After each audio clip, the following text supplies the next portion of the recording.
I've dedicated most of my professional life to education. I worked in all kinds of different capacities.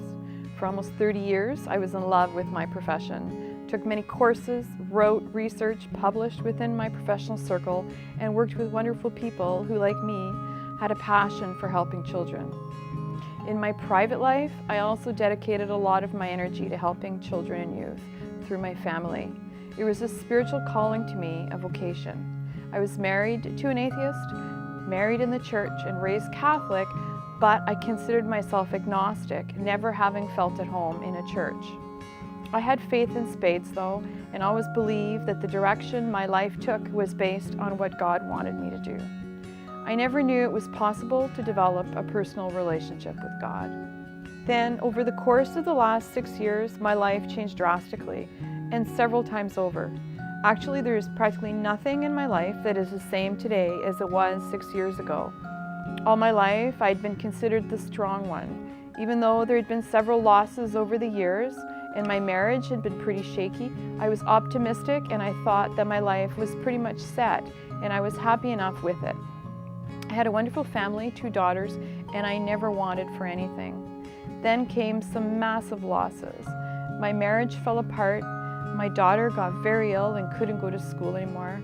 I lost 2 sisters-in-law in 2 years from cancer. My stepfather, then my uncle died. Some very close colleagues either retired or moved away. There were extreme changes in my work environment. I lost 2 family dogs, and then finally came the loss of another close relationship, which I thought would be a lasting one. I became exhausted from all these changes. I had moved our family after the separation. There were legal issues unresolved, conflict between dad and the children, and all of this plus working full-time and trying to keep up with the many and varied chores of a single mom. The responsibilities didn't stop, and though I really tried, I was managing less and less well as time went on. I foolishly thought I was strong enough to get through it all. Then I just couldn't do it anymore. I totally burnt out. I was so stressed out, I would jump at the least little disturbance. My concentration and my memory were deeply affected, as well as my ability to manage even the most mundane tasks. Many times I felt blocked. I felt so weak and I couldn't get any traction to get back to myself. It dawned on me that maybe this wasn't something I would be able to manage on my own, but that was so alien to me, I couldn't accept it. Intermittently, I was coming to Lakeside, or I listened to the sermons online, and I felt that the message connected to what I was living in several ways. In my weakness, I was able to hear the messages. Sadly, it took quite a while of feeling weak before I could understand that God was using all of these difficulties to bring me to Him. One Sunday, I saw an announcement for the Alpha course at Lakeside downtown.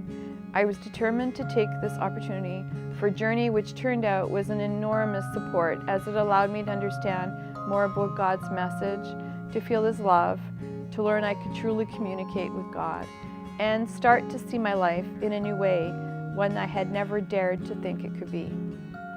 Then again at church, a wonderful lady I met in the Alpha course gave me a copy of the book Greater, which her small group was reading. At that point, I was seriously thinking about retirement, no longer as passionate as I had been, and wondering if maybe I would be best suited to public service without all the bureaucracy and politics. Driving to work in the morning, I would pray for a sign from God to help me see how I might continue to grow more spiritually and personally. In this book, I read that a greater life came by burning down your house, not by building your dream house. It said that faith was action, and I finally understood that trust in God meant pretty radical action. I read that Elisha telling the armies to dig ditches to hold the rain because he trusted that God would bring an end to a terrible drought. The message was loud and clear. I could trust God to bring me solutions, but I had to act boldly. He had been using all these obstacles as opportunities to prove He was bigger than any constraint in my life. Driving to work in the mornings, I clearly felt this push to retire, to make that final decision. It was a little scary because it meant another big change and some financial challenges. A few weeks later, I saw an advertisement for a new position as a coordinator for Grief Walk. This position didn't just call me, it sang to me. It had so many aspects to it that I loved, and I wondered if it was what God wanted for me. It meant another ditch to dig. I decided that since I had always had faith, I needed to trust God to put a greater life in front of me.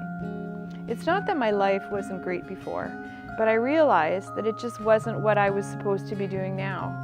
The difficulties I have faced during these past years were put there because God had something else in mind for me at this point in my life. I'm grateful that I did get the job, and every day I am uncovering why God has put me here. I don't think I will ever stop digging ditches, because though new obstacles will surely come my way, as long as I trust God, He will ever flood my life with wonderful opportunities to serve Him.